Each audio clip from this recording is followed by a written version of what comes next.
Um, Welcome, everyone, and thank you all so much for joining us. My name is Taja Eisen, and I am the editor-in-chief of Orion. And I am so excited to welcome you to a celebration of Orion's winter 2025-26 issue, Cryptids on the Trail of Bigfoot and Other Improbable Beasts. It's an exploration of all things monstrous and weird. And we are so thrilled to be presenting this event in partnership with Literary Hub, which is a publication I love. I've been reading for more than a decade for their essential coverage of the literary world.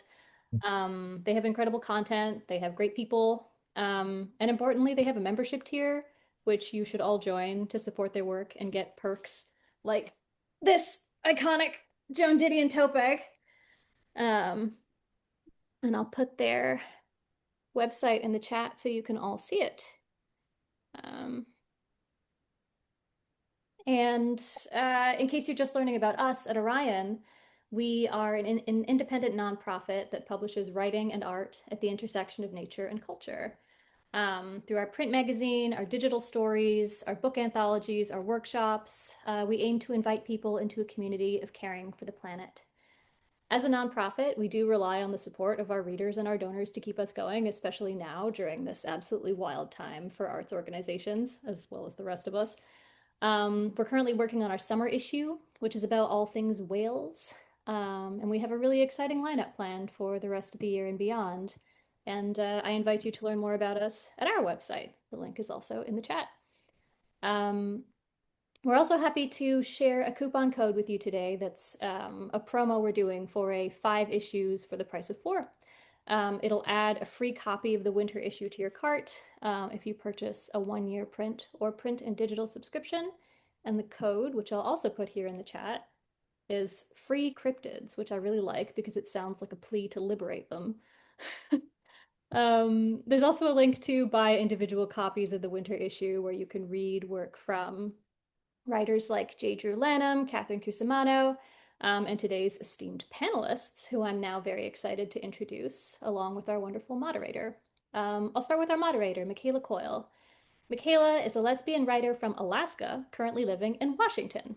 They are the author of the Cozy Lifestyle Guide, Goblin Mode, and the cryptid romance collection, Mothman is My Boyfriend, which is why I thought of them immediately as a moderator for this event. McKayla is the publishing coordinator at LitHub, and they hold an MFA in fiction from the New School. In their free time, they read a lot of fantasy novels and make a lot of jam. McKayla will be in conversation with Leanne Dunic and Jeff VanderMeer. Leanne Dunic is a multidisciplinary artist from Vancouver. Her latest book, Wet, won the Dorothy Livesey Poetry Prize. And in the Cryptids issue, she has a gorgeous essay composed of text and photos about chasing the unidentified, mysterious animals of Japan. And Jeff VanderMeer is the New York Times bestselling author of Hummingbird Salamander, the Bourne novels, and the Southern Reach series, the first volume of which won the Shirley Jackson Award and was adapted into a movie by Paramount. His environmental nonfiction has appeared in Time, The Nation, The New York Times, and the LA Times, among others, including obviously this issue of Orion, where he has a real barn burner of an essay on Bigfoot. We're going to start with a couple of short readings from the panelists, and then Michaela will moderate the conversation.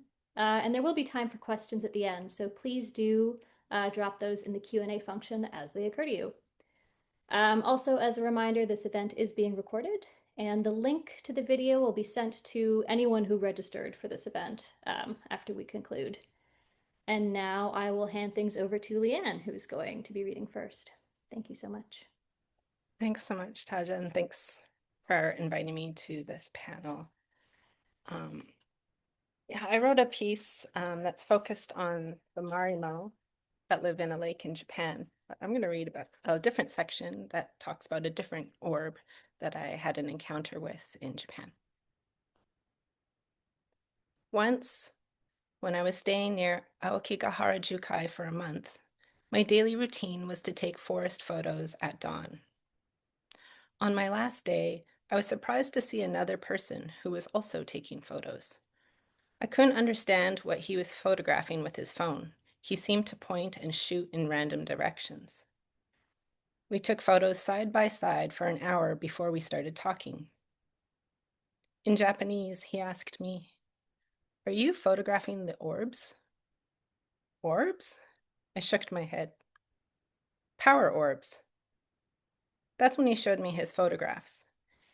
His process had seemed haphazard because it was. He didn't know where his subjects were. They only appeared in the photos, whitish, semi-translucent spheres of many sizes. The man told me that the ground where we stood was a good energy spot. He believed it had something to do with the many people who had died in the forest. He had driven an hour to bask in the energy of this location and take photos. He then suggested I go into a nearby cave where the visibility for orbs was even better. I had been inside this cave many times during my stay, and not once had I ever seen an orb, but I obliged. Inside, I looked around, shivering from the frigid temperatures, but I saw nothing. He insisted that we go back in together. He took some photos and then he showed them to me. There were undeniably countless orbs. Then I took a video in the cave. In the clip, small orbs seemed to dance aimlessly at varying speeds. Sometimes the screen was dense with orbs, other times there were only a few. The movement of the flickering spheres was unfamiliar to me. They seemed to fly in sync with one another, although not always in the same direction. I could see how it might be tempting to project some kind of sentience onto them. My science brain decided that the orbs must be water vapor particles reflecting the light in a particular way through the camera lens. But I didn't say this to my new friend. I didn't want to be a reductionist. Anyway, what did I actually know? Should we dismiss something because it seems too unbelievable to be real? What is real anyway? Afterward, the man and I took a selfie together as proof that our unexpected forest encounter had really happened.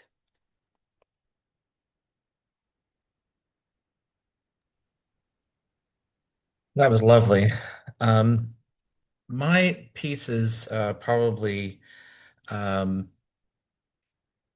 best described to those about Bigfoot as kind of like Bigfoot versus bears because of this study that came out showing mapping bear sightings or bear populations to Bigfoot sightings. So I'm going to read a small part of basically going down the rabbit hole of the Bigfoot Reddit. Um, and one big part of that is that you often see, just so you know, trail cam footage on one Reddit that's then repurposed on the Bigfoot Reddit and something stripped out so a bear actually looks like a Bigfoot or something. I went down the rabbit hole of the Bigfoot subreddit for a few days, thinking it might help me understand the believers. The community is mostly filled with delusions and moving goalposts, along with some truly strange things, like a woman looking for a boyfriend whose primary qualification has to be a belief in Bigfoot. But the most interesting part of Bigfoot Reddit, at least for me, was the discussion of trail cams. This might in part be because I spent several years deploying trail cams in the yard I rewilded in North Florida on the edge of a ravine that often felt mysterious to me. If you look at trail cam footage for long enough, as I have, certain things become apparent. The wildlife has its own ways and concerns that have nothing to do with the human world, and much of that occurs beyond the frame. Some stills and videos are weird or murky or flashlit in ways where you may never correctly identify what you see, but that doesn't mean it's supernatural or a cryptid. A Reddit thread from 4 years ago, Why Are Trail Cameras Not Getting the Job Done? Lists typical explanations, including that Bigfoot can see the infrared light of the sensor or smell human scent on the camera itself. One poster mentions UV light.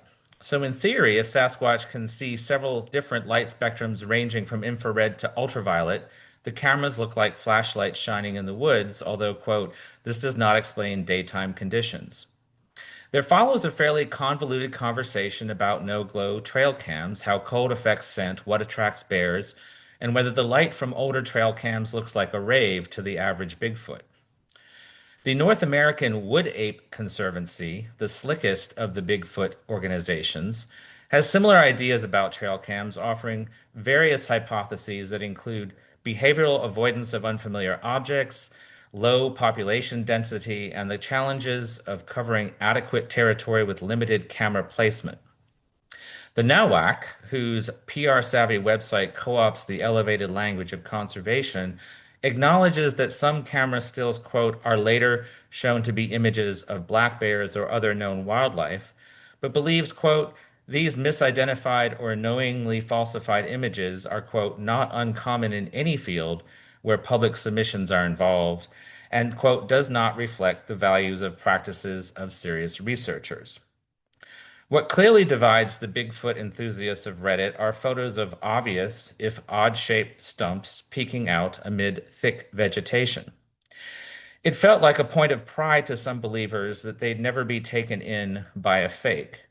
A photo posted around the time of the trail cam discussion from Creepy Indicator 46 purported to show Bigfoot in Olympic National Park. When asked if the shadowy stump had moved, Creepy had to admit that no, it hadn't, prompting disdain from some quarters, but also comments like, I can definitely see a figure in picture two. While writing this piece, I went hiking with my partner Quinn in the wilds of Vancouver Island, a Bigfoot hotspot where bears and cougars often saunter by art galleries. As we descended down a winding trail headed for a perilous suspension bridge, I was struck by just how many stumps and snags looked like shadowy figures. The photos I could have taken of dubious silhouettes numbered in the hundreds, the canopy dark and silent, still nursing wounds from the ravages of old logging. When we came out into civilization, I found a Bigfoot book in a local museum and a photo of two hunters from the early 20th century with mountain lions they'd killed draped over their backs. The mountain lions looked as if they were asleep, soft and sleek and peaceful. For a split second, I thought irrationally I was seeing some beautiful synergy of the human and the animal world, but it was just the usual story of the planet in the modern era.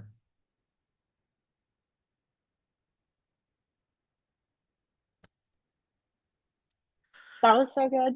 I love both of you guys' pieces. And this whole issue. It's a really good issue. I know that I'm like biased because it's about cryptids and I just wrote a book about cryptids, but it is like a really lovely melding of like extinct species, endangered species, cryptids, what makes a cryptid, belief, reality, etc. Things that I like. So highly recommend this issue of Orion. Um, anyway, thank you guys so much for reading. Um, I think like I'm gonna start with kind of like a guess like a sort of broader question. Um, because I think that I don't know, I think it's a good place to start. Um, which is what do you feel that cryptids are for in our world? Like what are their like cultural and environmental place? Do you think we still need them? Um, you know, yeah, I guess like kind of what do you think something that is so vague and uncertain represents in this world that is like increasingly obsessed with absolutes and like black and white. Um yeah, I don't know. What do you guys think?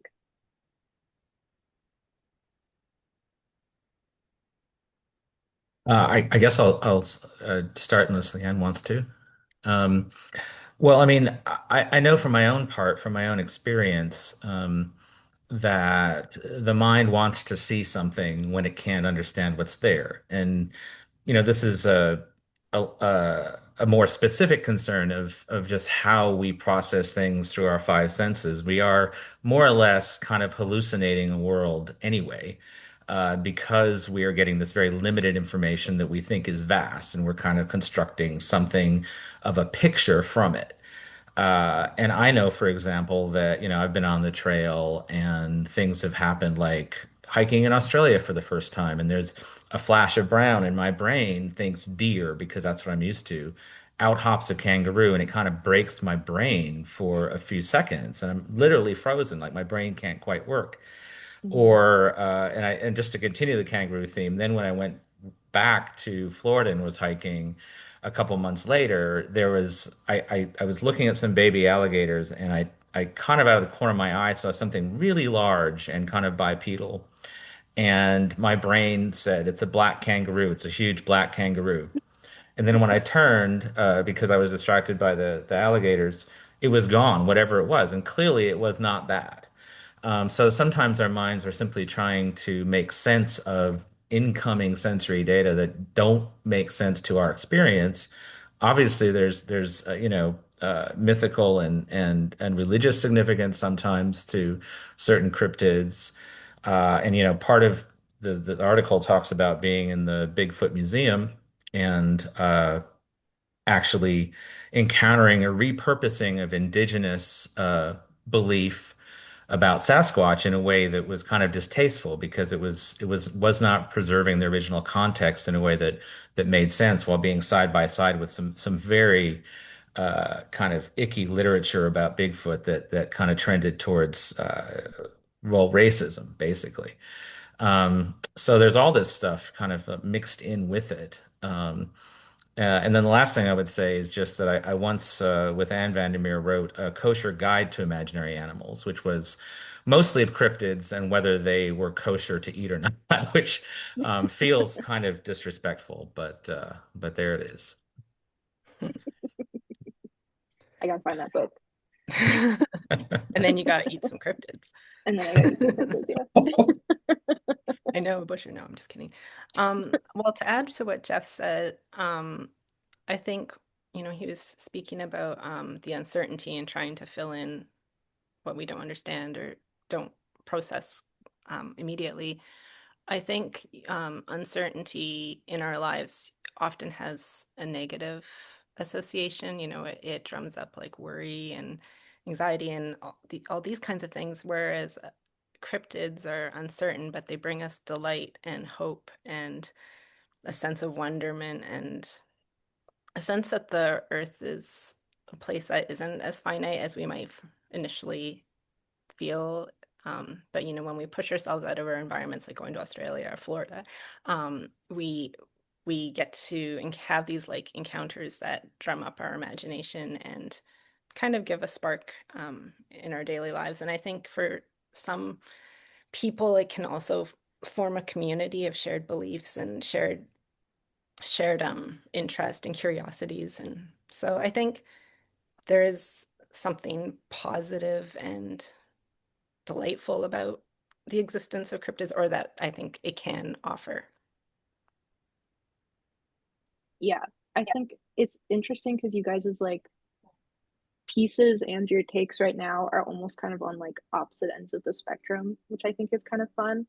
Um, and like, because I feel like when people talk about cryptids, it's either like this is a conspiracy theory and it's bad, or like this is, you know, sort of an opportunity to explore the world more deeply and it's good. It's hard to know like where the line is in between those things because I do think it's both. Like everything is both. We love nuance. But like I think it's really hard to know where it goes when it stops being like a positive thing and starts being like um like a more it's a pricklier kind of idea, you know. Um and related to that, um do you think well yeah um I think it's like I feel like we live in a very like anti-fact, anti-science world right now. And so I can imagine that it might be like stressful for some people to like believe in cryptids or hear about cryptids and stuff like that. I'm wondering if you think like the idea of cryptids like is sort of I mean, it's not this simple, but like if it is closer to pro science or closer to anti science, because like on one hand, it gives us more to explore. On the other hand, you know, I personally, and I'm talking, just from what I learned writing the article and talking to people from Oregon, for example, experts. I would say I kind of come down on the negative end of the spectrum, and there's things I couldn't include in the article for Space. Like I interviewed John Platt, who's the editor of The Revelator, which is the magazine that is sponsored by the Center for Biological Diversity. And his concern about cryptids and even like the organization I mentioned in my reading is that they co-opt the language of conservation, and in doing so, they kind of corrupt that language because they're talking about Mm. something that nominally doesn't exist, but trying to give it credence and kind of legitimacy in a way that kind of confuses the line between truth and untruth. And in doing so, I do find it, to be honest, kind of distasteful. Like the Bigfoot Museum, I got physically nauseous being in there in this age of anti-fact and disinformation. Seeing so much disinformation in one place was overwhelming. It wasn't the same as like going to like a COVID denier museum because it's more frivolous, it's more harmless. I can see why it would be useful and playful for people. But in that context, the overwhelm in this era just was nauseating. And I'd also been exposed to Bigfoot scent because Sarah Swanson had accompanied me. She's a fifth generation Oregonian, and writes bird books, and she had squirted the bottle of Bigfoot scent they had right in my face by mistake. And so that was distasteful, but the idea was a little more distasteful of what we were seeing. And pursuant to that, I asked Sarah, I said, if the Bigfoot enthusiasts, the average ones that in Oregon, if they were not Bigfoot enthusiasts, would they be advocates for wildlife? And she said no, they would be advocates for other conspiracy theories. So I feel like, like many things, it can obviously be something that's for good. And I think Leanne's article is amazing. I absolutely love it. And I love the optimism and the many examples in it. But for me, just burrowing down into the Bigfoot thing and what it means for conservation and other things, there was a big question mark for me if there was as to whether there was anything positive in it or not. Mhm. I think that this pro-science question, or not pro-science question, and this whole topic of cryptids is coming at a really interesting time given where society is at in many ways, particularly with the use of AI and its prominence in Mm. so much of our interactions each day. Um, I guess I'll just say social media mainly. We're looking at these things, and sometimes they are legit discoveries from the bottom of the ocean, and this is a real new discovery. And then we're looking at something else that someone just made in like their um in like Photoshop or what, I don't know. Or then there's also the AI um creations. And so we're encountering a different kind of cryptid experience in this moment where we're like, is that real? Is that not real?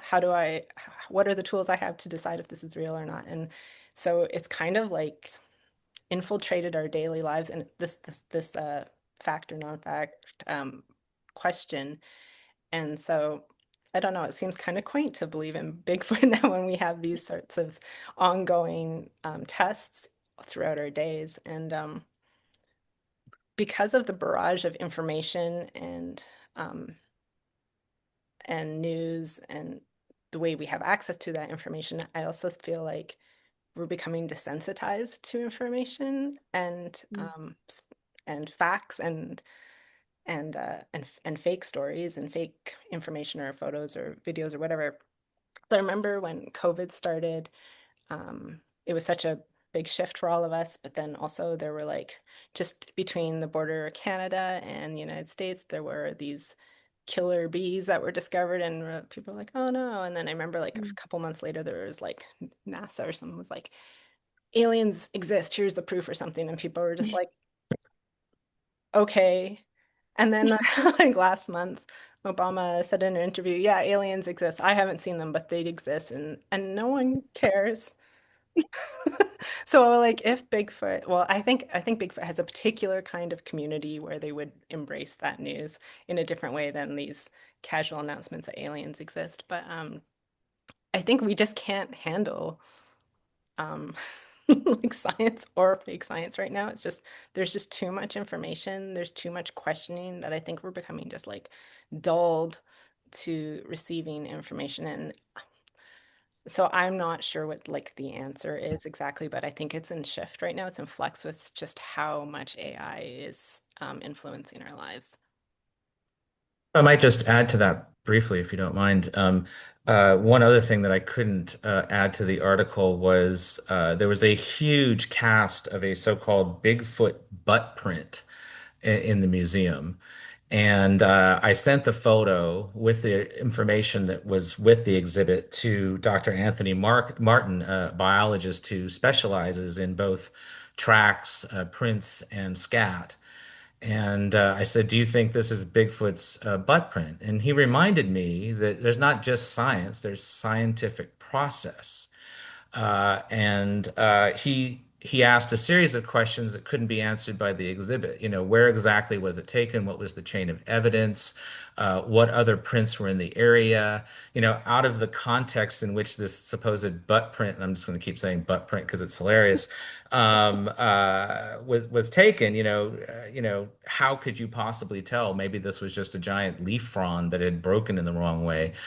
And so he just reminded me that, it's not just this end result of science and having this knowledge, but there's the process you have to get there. And when that breaks down, when we forget that, I think that's when the anti-science kind of creeps in, because usually with the kind of pseudoscience type stuff, once you apply a scientific process to it, it all breaks down. Yeah, yeah. I think like, and that's interesting because I feel like like what you guys are both talking about is the idea that like, oh, information is overwhelming because we have removed this thought process. Also, it's like you see information, you immediately have to say in your head true or false. Like there's no like process to it or like figuring out which, because it's always, some parts are kind of real, some parts are kind of like it's always more complicated than just real or fake, really. But we don't get to explore that or like engage with information in this more like thoughtful and like kind of holistic, I guess, way, because it's just happening so constantly. um and I think that that comes up a little bit in the Lord Godbird essay of like, well, if we're not in the J. Drew Lanham essay, um, of like, if you're just taking a picture of a bird and you can immediately identify it, like, are you really learning about the bird or are you just Yeah. seeing it, you know? Yeah. But Um, there are people, if I may just continue, there are people who oh, are doing please. some of that work. You know, people in the fields are doing the process for us.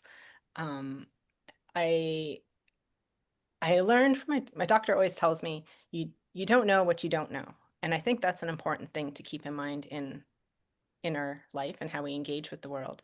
I recently read a book called The Light Eaters, which is a book that talks about the possibility of plant sentience or consciousness. Mm, And it's fascinating and it goes through those processes and talks to different academics. And it talks about how external forces influence what gets researched and what doesn't. And mm, if we were to say like 100 years ago, plants have consciousness, they feel things or whatever, people would poo-poo that. Or but now there's panpsychism, which is like saying, like the atom has consciousness, and well, all this research with that plant knowing and being, and like it's pretty interesting stuff. And I think it's important to have an open mind about this. We don't know what we don't know.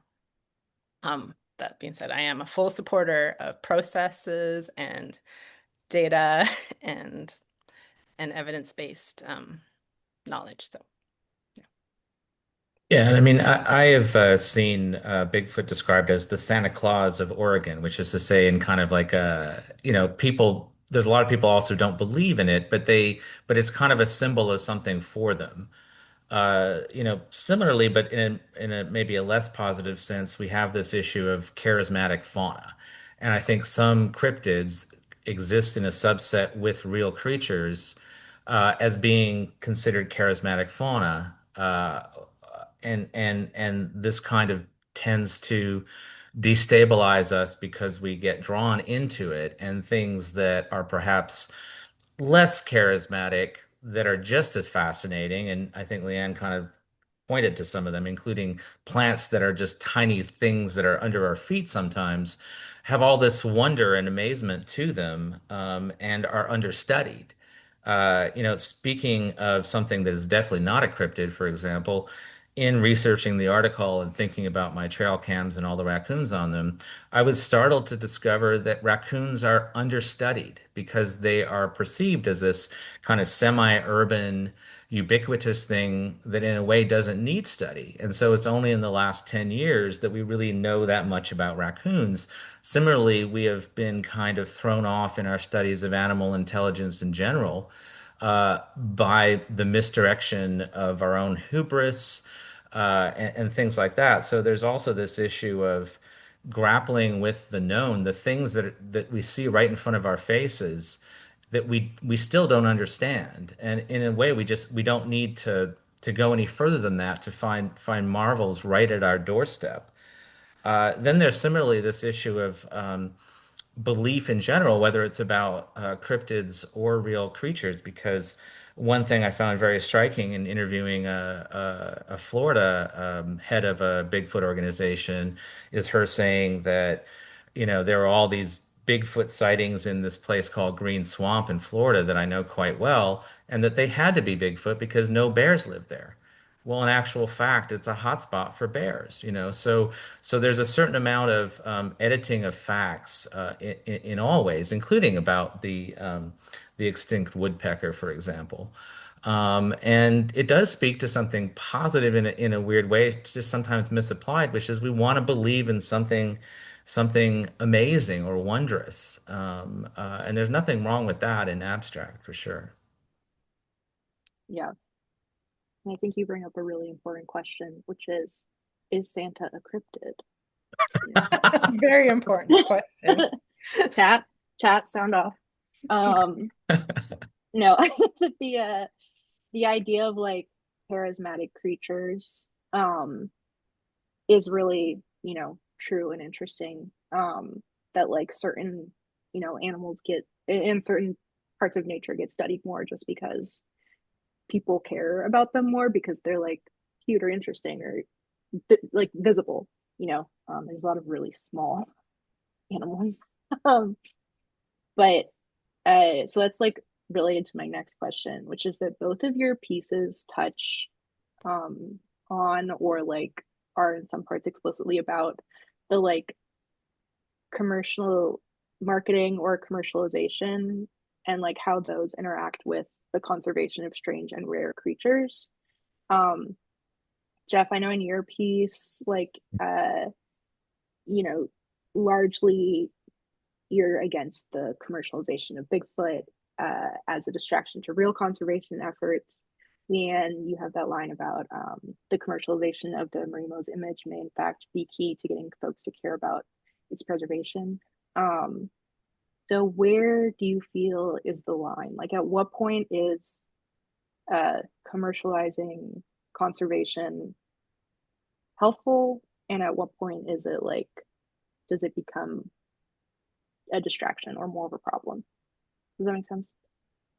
It's probably always a problem. Like just Yeah. like I like, for example, I mean, I'm gonna bring up Punch, um, the monkey, and that just the fact that Hmm. IKEA orangutan is now like capitalism has taken it and now everybody is buying it and it's selling out, and it's just I'm like thinking about all the waste that's happening because of this trend or interest. Um, so I think in the big picture it's not a good thing. But I think what you're asking is similar to the question about like are aquariums or zoos a good thing or not, right? Like they are a vehicle for people to connect with nature in ways they cannot normally do. It brings awareness of animals' existence and behaviors and stuff to the general public. However, the welfare for the animals is generally not very good, and so there's these two truths to that. So I think the commercialization, like Sasquatch and Marimo, are very different Yes. Yeah. characters. So, like, Yes. for those who don't know, Marimo are spherical algae that live in one lake in the whole entire world, which is in Hokkaido, northern Japan. Those are them. Yeah. Mhm. They are real. They are real, real, real. Just to Yes. clarify.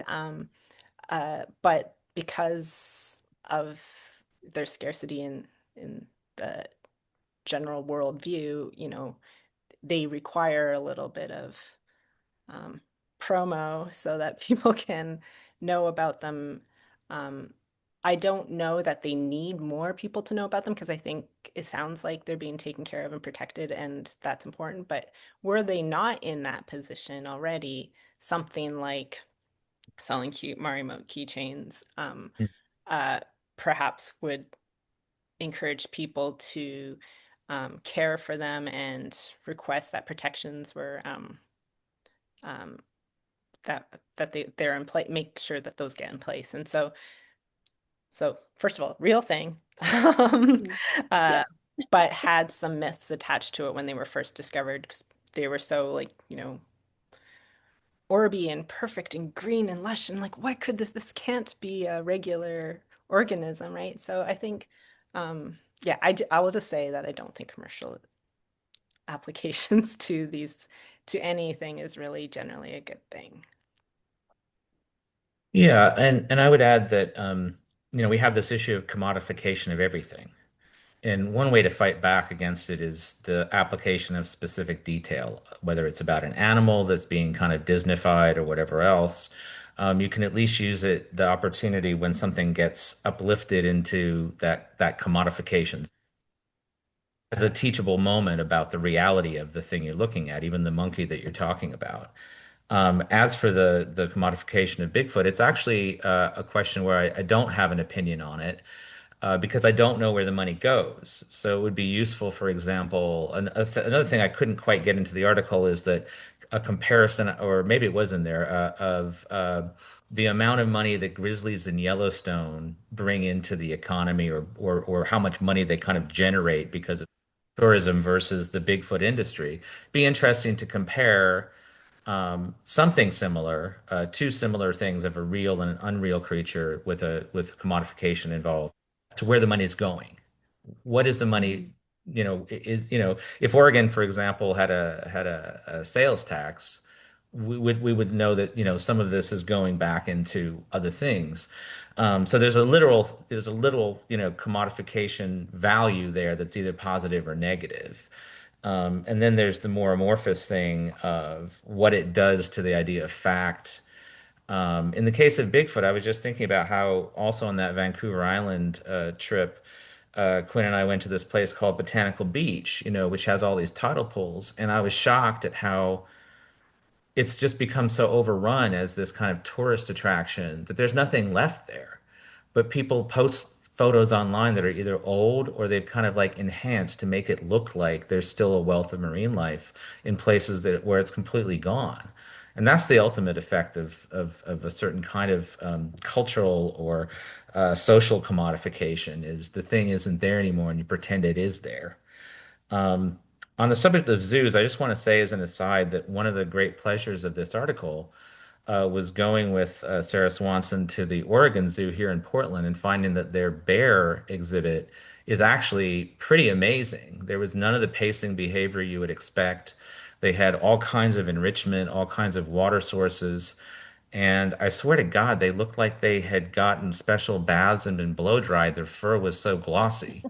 So that was unexpected, and I'm not a huge fan of zoos, but it did give me some hope or idea that, in certain cases, that entertainment, that kind of educational value is also not necessarily hurting the animal. So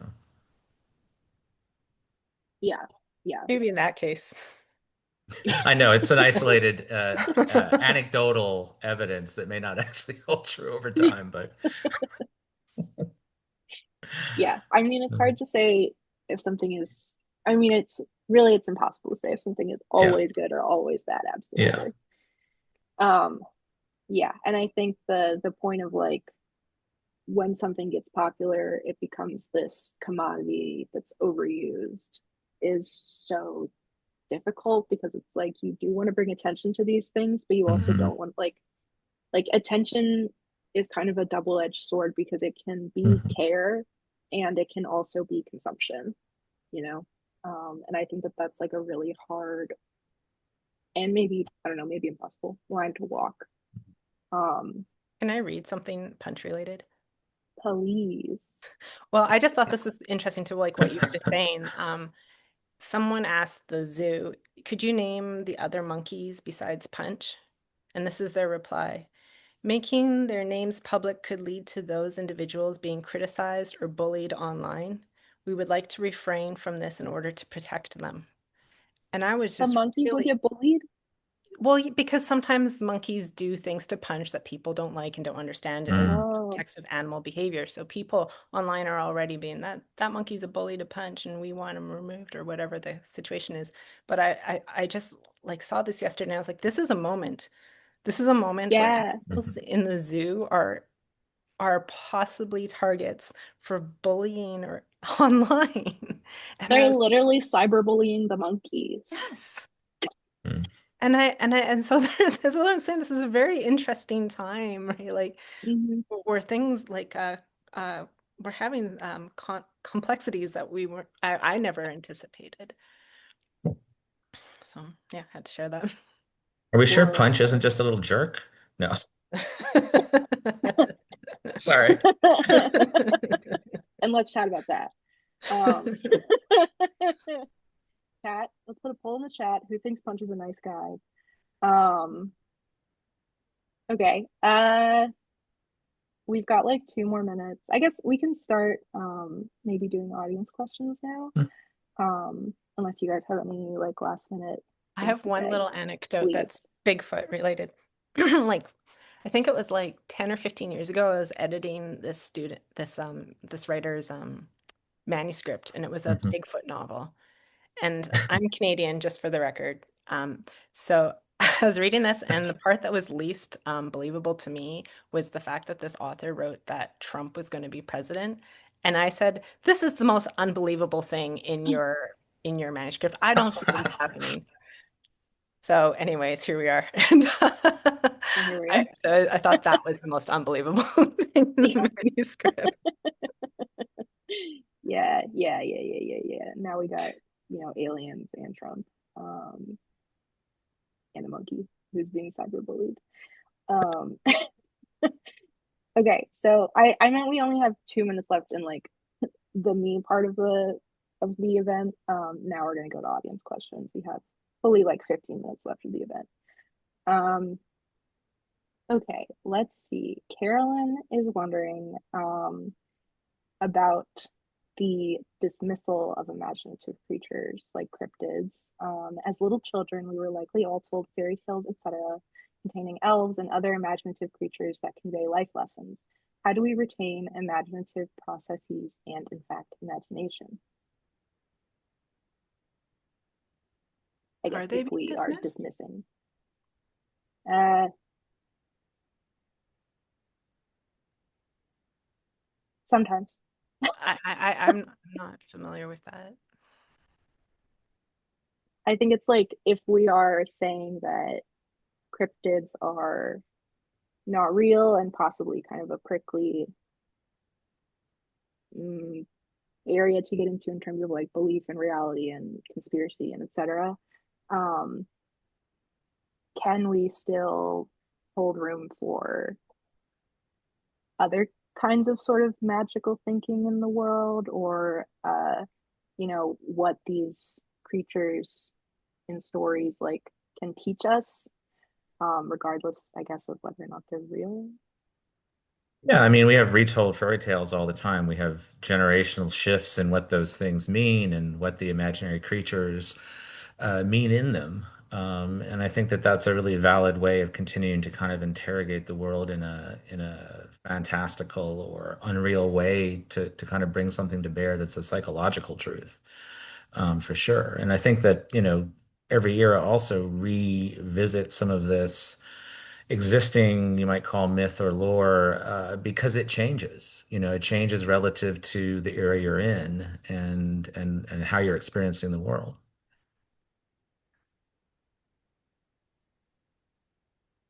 Yeah.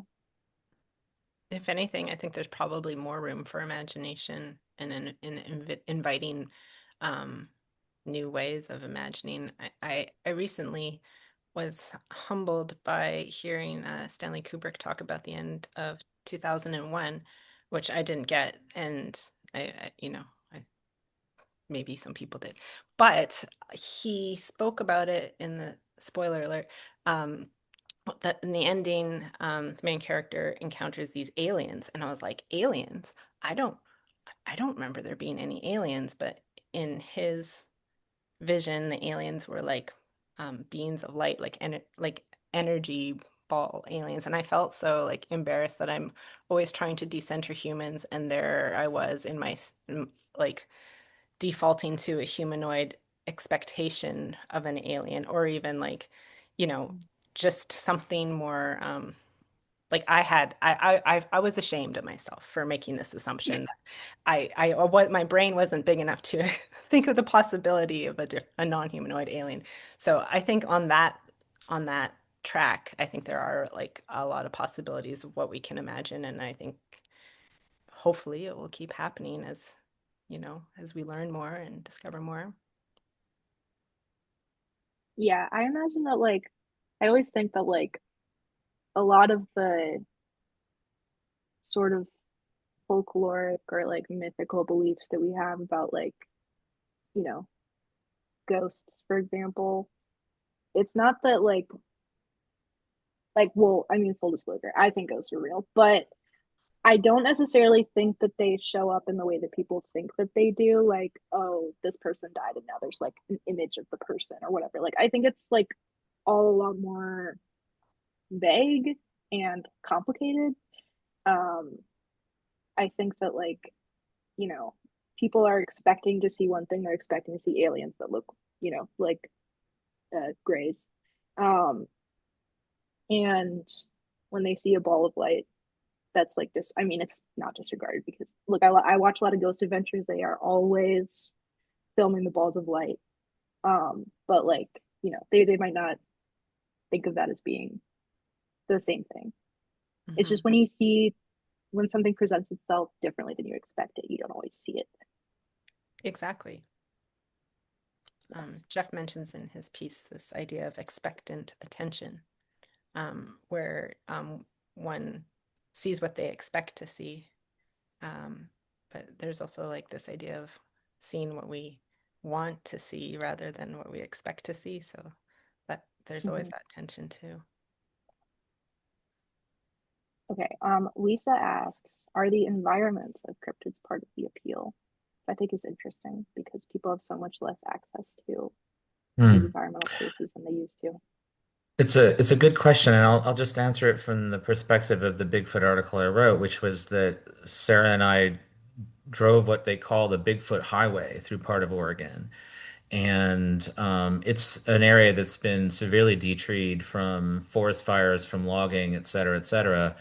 And there's no way that Bigfoot or a bear could actually live there. So there is this issue of a kind of mythologizing of kind of the idea of pristine wilderness where we place these creatures in an environment that doesn't actually exist. And then it kind of like is propaganda that makes it seem like things are better than they are, if that makes any sense.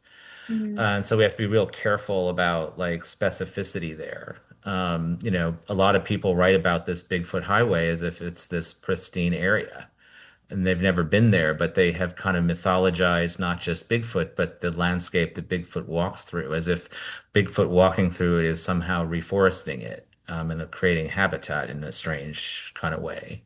So it's something that I'm very leery of, and as a fiction writer, it's one of those things that you have to kind of really think about when you're writing about landscape, because you might be writing something fictional, but you don't want to describe a lie.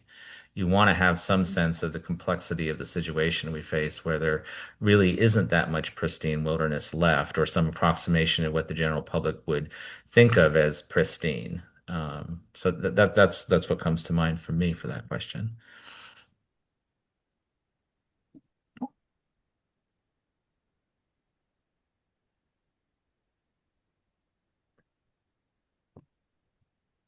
I don't know if I have anything to add to that. I agree with Okay. what Jeff says. And I'm from Vancouver Island, and so I know Oh, wow. Cool. all these parts that Jeff's Yeah. talking about. And when I was younger, I used to go hunting with my dad on Mm, the island, mm.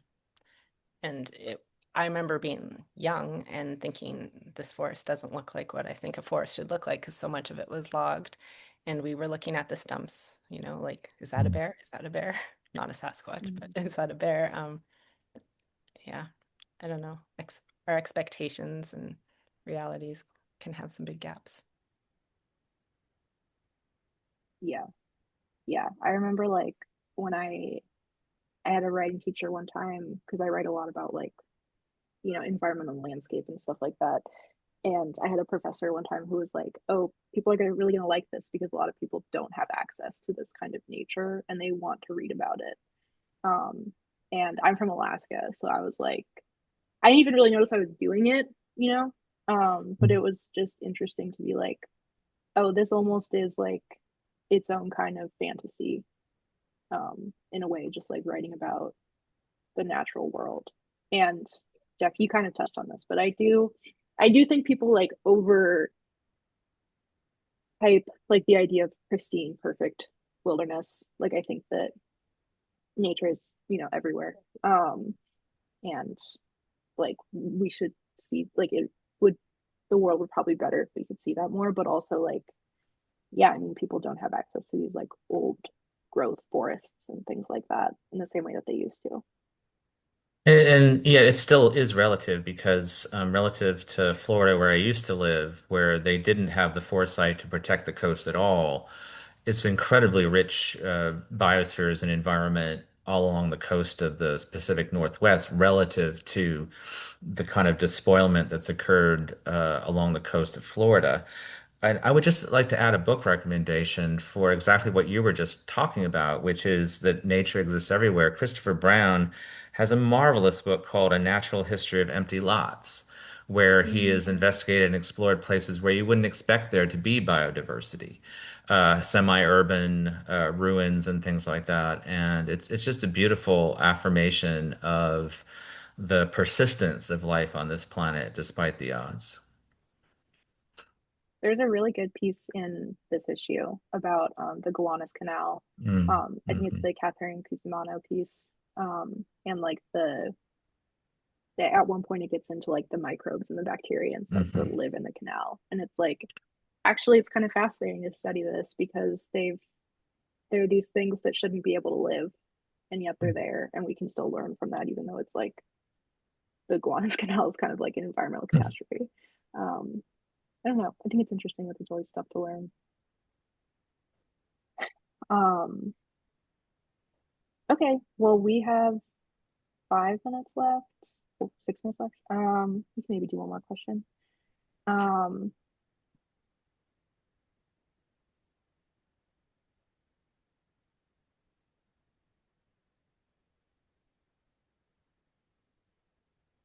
okay, I guess we kind of already talked about this, but do you think that fiction writers can use cryptids to encourage the conservation of nature? Um, do you think that like there's anything that we can do? Like, do you think the fictional world can in any way improve the environmental status of the physical world? To me, at least, that feels like something on a case by case basis, depending on how the writer's dealing with it. Um, yeah, I don't know. The other issue is the same thing that you get into, in weird fiction, which I'm very familiar with, where if something is a known symbol, say vampires, werewolves, or something like that, it's not that you can't write an amazing novel, but they bring so much in with them that it's Mhm. hard for people to see past the already existing cultural significance of it. So I wonder, and I haven't read a lot of Bigfoot novels, but if you bring Bigfoot in, do people all bring all these assumptions and everything that render certain things invisible or make it impossible to make it new? I would argue that it would take a really ingenious approach to probably reinvigorate that in a way that would make you see the world, in the way that you're talking about. But again, to me, it's a case by case basis, and it's hard to answer in a general way. Yeah, I mean, you can do anything with fiction. Yeah. But I my last book is a lyric novel that just uses what I guess most folks would consider ordinary creatures, so like Mhm. pigeons and lizards and rats and um, many creatures that we see day to day and take for granted. And I try to give them a little bit more agency. And I think that sort of approach might be more realistic, or not real. I don't want to use that word, realistic, but More unusual. Yeah. Yeah. perhaps in a way because Yeah.